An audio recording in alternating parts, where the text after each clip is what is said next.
নির্বাচন কমিশনকে কেন্দ্র করে একটা ঝামেলা পাকানো হচ্ছে, এটা দীর্ঘদিন থেকে খেয়াল করছি এবং আমি নিয়মিতভাবে আমার এখানকার ভিডিওতে বলেছি, আমি টকশোগুলোতে বলছি। এনসিপি বেশ কিছুদিন থেকে এই নির্বাচন কমিশনের অধীনে নির্বাচন হতে পারবে না এই আলাপ তুলছেন। এবার এনসিপির হয়ে যিনি সরকারে আছেন, দুজন আছেন, আসিফ মাহমুদ সজীব ভুঁইয়া এবং মাহফুজ আলম। অনেকে প্রতিবাদ করবেন তারা কি এনসিপি। যাই হোক, ওই তর্কে এখন ঢুকছি না। জনাব আসিফ মাহমুদ কয়দিন আগেই প্রস্তর যুগে স্বাগতম বলে এনসিপির মতো করে স্ট্যাটাস দিয়েছেন। এবার তিনি আবারও এমন একটা দাবি তুলেছেন যেটা very much aligned two NCP. তারা কীভাবে প্রেক্ষাপট তৈরি করছেন আমি জনাব আসিফ মাহমুদের বক্তব্যেও আসব। প্রথম তারা নির্বাচন কমিশনের বিরুদ্ধে অনাস্থা তুলেছেন যখন ঢাকার দক্ষিণের মেয়র ইস্যুতে নির্বাচন কমিশন কেন ইশরাক হোসেনের বিরুদ্ধে আপিল করেন। এটা আপিল করা ফরজ, আপিল করতেই হবে। আপনি কোনো রায় পছন্দ করতে পারেন না এবং পছন্দ করে আপিলে যাবেন না, সিদ্ধান্ত নিতে পারেন না বলে আমাদেরকে শেখানো হলো। এবং আপিল ইশরাক জিতেছেন মামলায়, তার মানে আপিল হচ্ছে ইশরাকের বিরুদ্ধে, তার মানে সেই নির্বাচন কমিশন এবং জনাব তাপসের পক্ষে তারা ফাইট করবেন না, ইশরাক মেয়র নন, তাপস মেয়র, ইত্যাদি ইত্যাদি। উদ্ভট সব কথা। এবং এই উদ্ভট পয়েন্টকে সামনে এনে যখন নির্বাচন কমিশনকে সরিয়ে দেওয়ার কথা হচ্ছিল, তখন বোঝা যাচ্ছিল একটা ঘোট পাকানো হচ্ছে। সেই ঘোট পাকানো বাড়ছে এখন ধাপে ধাপে। এরপর আসলে প্রতীক নিয়ে সমস্যা। শাপলা প্রতীক চান এনসিপি। নির্বাচন কমিশন জাতীয় ফুল বা প্রতীক এই ধরনের একটা সব কথা বলে এটা থেকে সরে আসার চেষ্টা করছিলেন। তারা তখন যুক্তি দেন, আমরা এনসিপির ক্ষেত্রে দেখছি যে যাতে ফল কাঁঠাল তো কারো প্রতীক আছে, আমাদের ফুল হতে সমস্যা কোথায়। আর শাপলা কোনো জাতীয় প্রতীক না, এটা জাতীয় প্রতীকের অংশ। এবং এটাকে ভিত্তি করে জনাব সার্জিস আলম, আমি যদি ভুল না করে থাকি, তার স্ট্যাটাস নিয়ে নিউজ হয়েছিল। তিনি বলেছেন যদি প্রতীকের অংশ শাপলা, মানে জাতীয় প্রতীকের অংশ শাপলা যদি দলীয় প্রতীক হতে না পারে তাহলে ধানের শীষও পারে না, কারণ জাতীয় প্রতীকের মধ্যে ধানের শীষও আছে। যদিও ধানের শীষ শাপলার মতো করে নেই, শাপলা একেবারে কেন্দ্রে আছে। কিন্তু আর্গুমেন্ট সেটা না, আমার কাছে আর্গুমেন্ট একটা ভিন্ন মনে হয়। সেটা হচ্ছে যেটা দেওয়া উচিত ছিল, বলা উচিত ছিল নির্বাচন কমিশনেরও। শাপলা প্রতীকটা এর আগে আরেকটা রাজনৈতিক দল নাগরিক ঐক্য চেয়েছিল। তাহলে প্রশ্ন আসতে পারে নাগরিক ঐক্যকে না দিয়ে কেন এনসিপিকে দেওয়া হবে।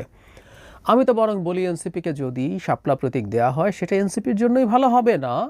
যে সরকার, নির্বাচন কমিশন টেকনিক্যালি স্বাধীন, কিন্তু প্রশ্ন আসবে সরকার তাকে ইনফ্লুয়েন্স করে এনসিপিকে এটা দেওয়াতে বাধ্য করেছে এবং এনসিপির যে কিংস পার্টি তকমা বা ইমেজ সেটা অনেক বেশি অ্যাস্টাবলিশড হয়ে যায়।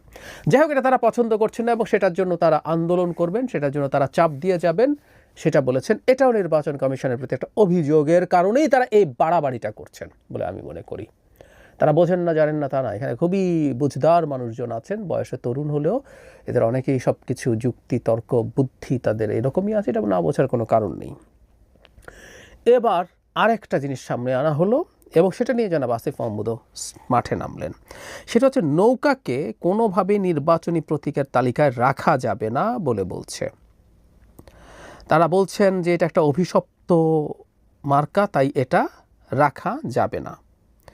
এখন নৌকা নিয়ে যে যুক্তিটা নির্বাচন কমিশনের পক্ষ থেকে দেওয়া আছে, আমি এক্স্যাক্টলি পড়ি। আওয়ামী লীগের নিবন্ধন স্থগিত থাকলেও নৌকা প্রতীক তালিকায় বহাল থাকছে জানিয়ে নির্বাচন কমিশনার আব্দুর রহমানেল মাসুদ বলেছেন প্রতীক কখনো নিষিদ্ধ হয় না।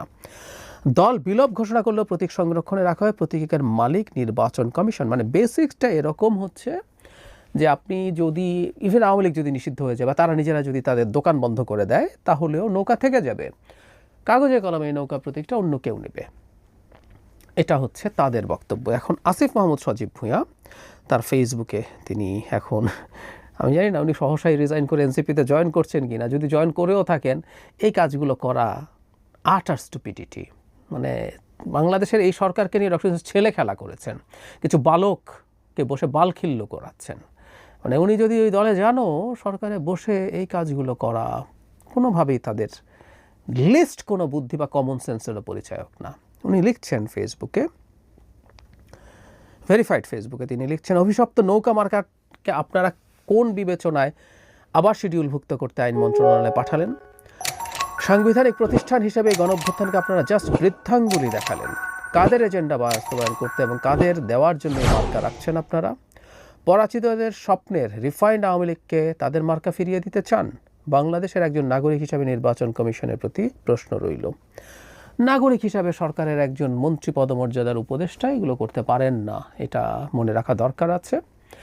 আর একটা স্বাধীন সাংবিধানিক প্রতিষ্ঠান কমিশন, যেটা হাসিনার কমিশন না, মজাটা হচ্ছে এই জায়গায় এই কমিশনটা ডক্টর ইউনূসের নিযুক্ত কমিশন, সেই কমিশনকে এই ধরনের প্রশ্নবিদ্ধ করা হয়েছে। মানে নৌকা রাখলেই সেটা আওয়ামী লীগকে আনার জন্য নাও হতে পারে, এটার কোনো কারণ নেই।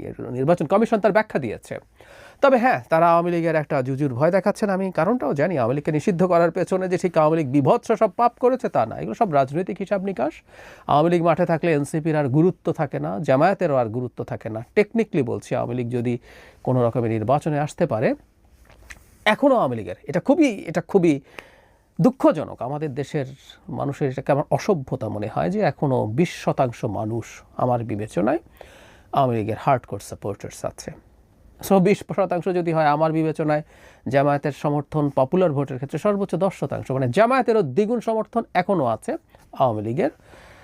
আর এনসিপি ইজ নট টেস্টেড। তাদের উত্তরাঞ্চলে যেসব সফর হয়েছে তাতে লোক সমাগম হয়েছে।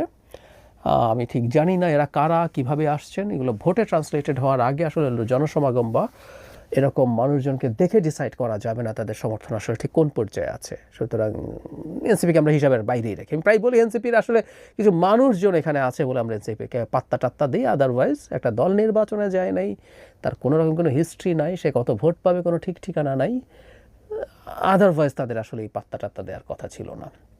যাই হোক, এখন আওয়ামী লীগ যদি থাকে তাহলে আমি আগেই বলেছিলাম যে এই দুটো দল এনসিপি এবং জামায়াত নির্বাচনকে নিয়ে ঠ্যাক দিতে পারেন। সেটা হচ্ছে এরকম যে আমরা নির্বাচনে যাব না, সেটা না গেলে প্রকারান্তরে বিএনপি আর তার অ্যালাইন্ড বা তার অ্যালাইরা শুধু মাঠে থাকে, সেই নির্বাচন নিয়ে গ্রহণযোগ্যতার প্রশ্ন আসতে পারে। সেই কারণেই আমি মনে করি যে তারা এই ধরনের জুজুর ভয়ে ভুগছেন যে নৌকা থাকলে আবার আওয়ামী লীগ ফেরত আসে কিনা। কাগজে কলমে বলছে আওয়ামী লীগ যদি ফেরত আসে তাদের তো আসলে খুবই বড় রাজনৈতিক সমস্যা আছে। এটা আওয়ামী লীগ বিভৎসতম পাপ করেছে সেটা না, এখন সব মাঠে সব রাজনৈতিক খেলা হচ্ছে, এর বাইরে কিছু আসলে না। কারণ তখন এনসিপি হয়নি, জাতীয় নাগরিক কমিটি আওয়ামী লীগের কাউন্সিলরদেরকে নিয়ে বৈঠক টৈঠক করে যারা কম পাপ করেছে তাদেরকে নিয়ে আসতে হবে, তবে বলেন নাই, বলেছেন, তারাই এখন এনসিপি করেন, আমাদের সামনে সব রেকর্ড আছে। সুতরাং আমরা বুঝতে পারি এগুলো আসলে রাজনীতি, এর মধ্যে সদিচ্ছা বা গভীর ইচ্ছা এগুলো কিছু না। বিশেষ করে কোনো রাজনৈতিক দল যখন কোনো কিছু নিয়ে মাঠে নামে সেটা যৌক্তিক এবং সহি বিষয় হলেও তার সাথে মধ্যে রাজনীতি থাকে।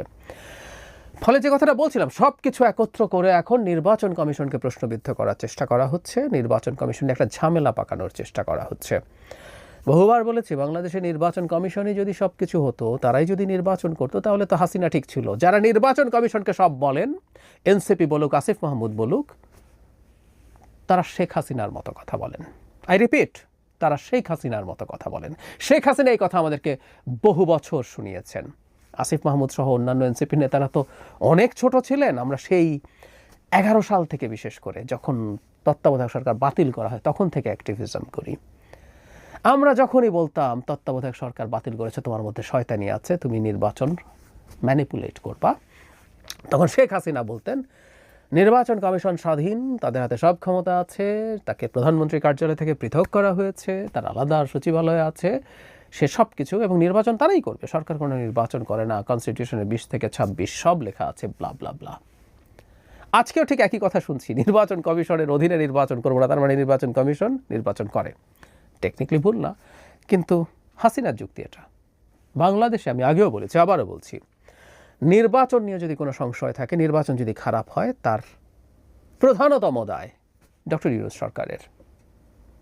সরকার চাইলে ভালো নির্বাচন হবে, সরকার চাইলে ভালো নির্বাচন হবে না।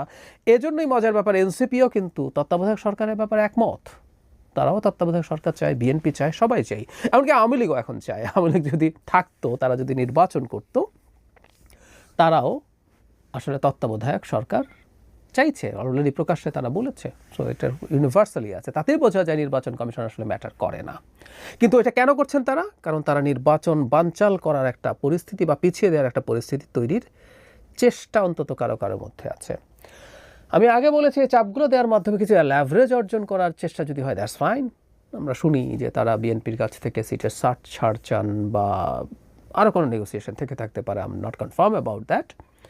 কিন্তু যদি সেটা হয়ে থাকে, ঠিক আছে, নির্বাচনে একটা ইস্যু দিয়ে চাপ তৈরি করে আরেক দল থেকে ল্যাভারেজ চাওয়ার চর্চাও আমি গণতান্ত্রিক পেরিমিটারের মধ্যে রাখি। কিন্তু এটাকে যদি ওই রকম চেষ্টার অংশ করা হয়, আমি সে আশঙ্কা বোধ করি, জেনে হোক, একটা অংশ হয়তো বোঝেনি না, কিন্তু একটা অংশ যদি জেনে বুঝে নির্বাচন পেছানো বা বানচাল করার খেলায় যারা আছেন তাদের সাথে অ্যালাইন্ড হন, এটা বিভৎস পরিস্থিতি হবে এবং এনসিপি রাজনৈতিক দল হিসাবে খুবই বিপর্যয়ের মধ্যে পড়বে বলে আমি একেবারেই নিশ্চিত।